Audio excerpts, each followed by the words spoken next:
funny you mentioned that because I just got my hair cut last night. I just cut it all off. So in the commercial area, you are not allowed to live over here. You are not allowed to cook food over here. Do you think there's any hope for places like this? Yes. These are water pipelines through which water is being supplied to each and every customer 4 hours a day.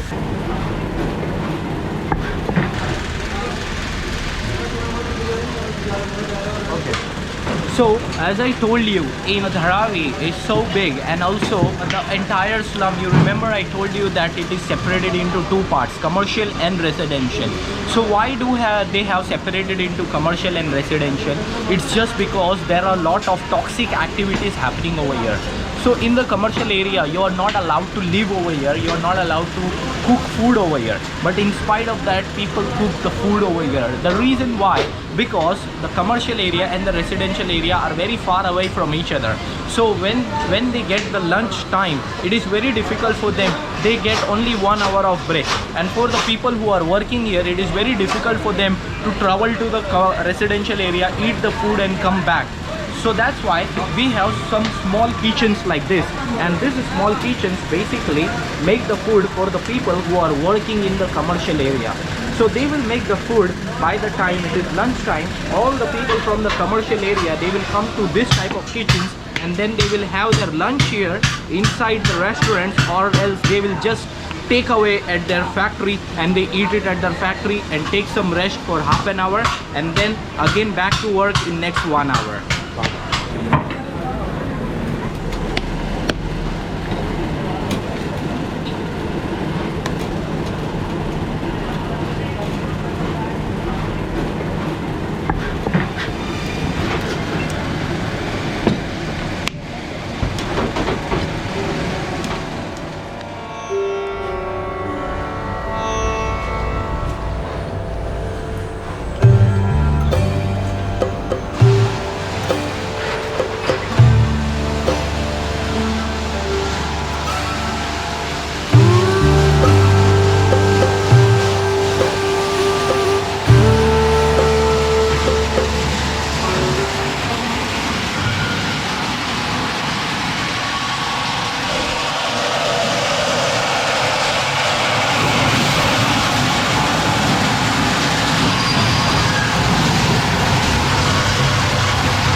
So the procedure number 1 for recycling a plastic is basically the separation of the plastic.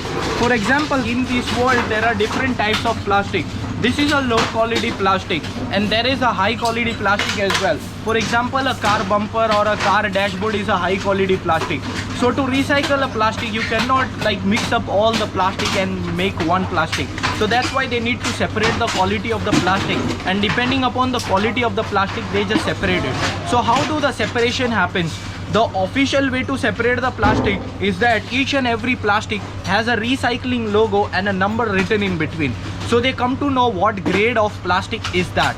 So but these people, they cannot read it, so that's why they will simply bang the plastic on the ground, and they hear the sound and they know what the quality of the plastic is, and they will simply put the plastic in this particular bags like this, the containers, and after the plastic is been put in this particular containers, then they will simply separate it wherever the requirement is.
side again over here, this is a clothing factory, color dyeing factory, where they do the coloring of the clothes. The same factory what you saw there, this is also a different factory operated by different people.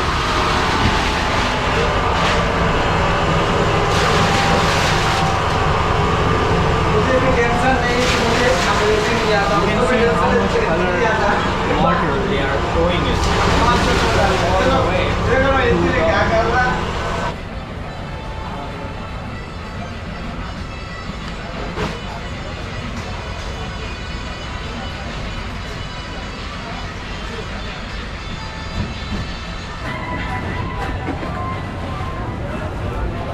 So currently we are at the plastic yard, okay? And do you have any idea how to recycle a plastic? Absolutely not. No. Okay, so to recycle a plastic, you first need to collect the plastic from all around the city.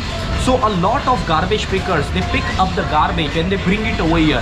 And after the plastic is being brought over here, then they will simply separate the plastic depending upon the quality of the plastic. And after the separation of the plastic is been done, then they will simply crush the plastic into small pieces.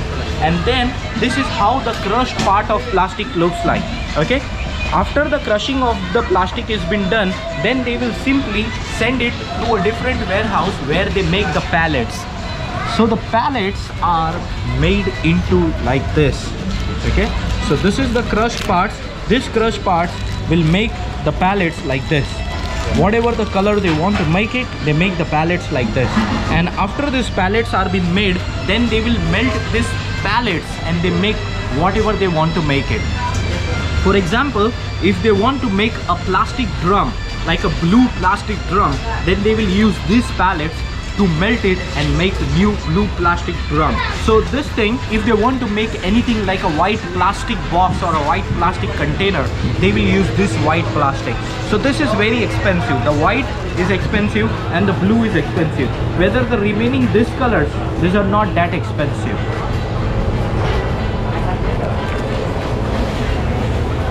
But blue color is being used a lot and white color is being used a lot.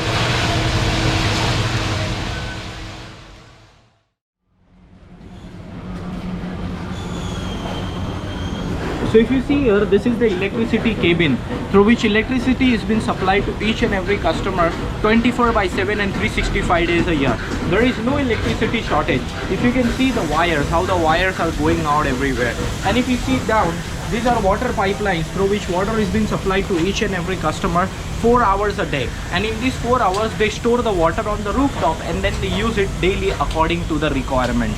For the water, it is free, of course, you don't need to pay for the water. But for the electricity, there is an electric meter box like this.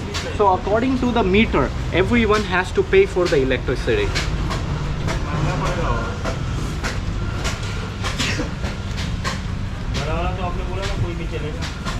So this is how a local barber shop looks like inside the slum.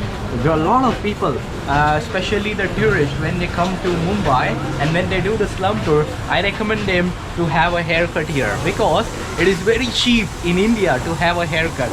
And this is like one of the famous hairdressers from the slum. It's funny you mentioned that because I just got my hair cut last night. I just cut it all off. And I did it on the streets and the guy, I told him, I was like, shave it off. He's like, are you sure? And because that was awesome. Because I bring my lot of tourists to the slum and I tell them to have a haircut here so that it is like very cheap, like almost $1 for a haircut. Wow. And if you want to do the shave as well, so it is $1.50. That's it. Well, we would have known. We would have waited, but unfortunately, we have no hair to shave. I mean, there's nothing they could even do, so maybe next time.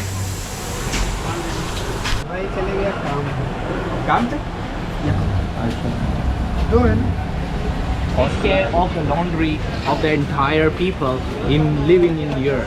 So he is also a very popular guy because the people who work here, they have no time to do the laundry. That's why they prefer this person to do the laundry for them. And then he do the entire laundry and then at the end he irons the clothes. It is a very heavy iron. And then after he irons the clothes, he also gives the clothes back to the people. If you see, he is writing the marking here so that he comes to know which cloth belongs to which. Gotcha. Okay. And about how much does laundry cost here? भाई कितना लेते हो आप? Huh? It costs 35, like $50. $50. To pick it up, wash it, iron it, and again deliver it back to the customer.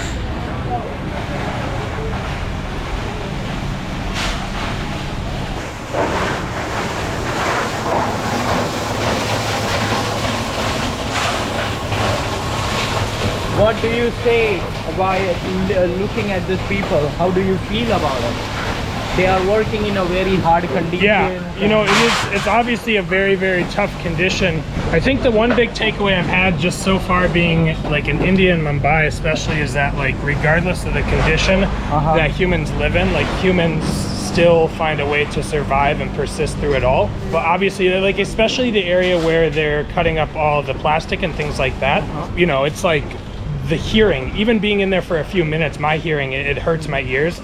So to think that they do that very consistently is very tough. And you know, it's like when people are living in these conditions, I'm sure there's not a lot of help or assistance from the government or things like that. They're kind of just left for themselves. If you see the houses, they are so deep inside the narrow alleys that even if the government comes and try to look for anyone, they won't find anyone. Right. And also if you see, most of the factories, they don't pay any taxes because they are so uneducated that they don't know how the taxation works. And they are not also interested in to know what actually the taxes are.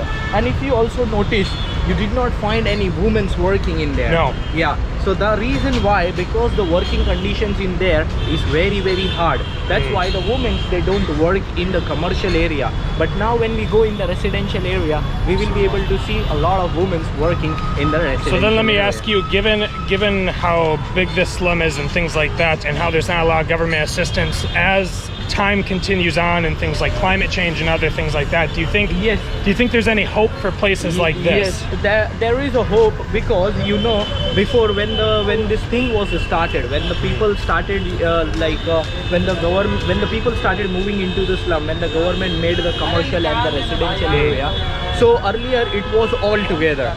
But because of the government, they separated, and they separated with the help of this big main road and this big drainage. So this big drainage and that big main road separates the commercial and the residential area.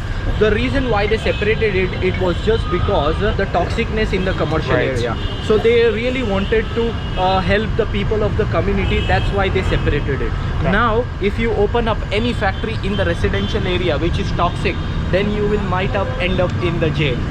So that's why if you want to do any toxic business, you are allowed to do it, but in the commercial part only. So there is regulations and restrictions which you need to follow. There is also a police station which takes care of the entire slum. The name of the police station is no doubt Dharavi police station. Right. Wonderful. Awesome. So now we continue on and we head into... Yeah, now we are done with the commercial area. So now we have seen a lot of commercial activities which are toxic. Now we will move into the residential area of the slum. Over there we will also be able to see some residential area, and then in the residential part we are also going to see some commercial activities as well. But these commercial activities will be non-toxic. That's why they are allowed to do it in over here. Gotcha. Okay. Here we go into the residential area.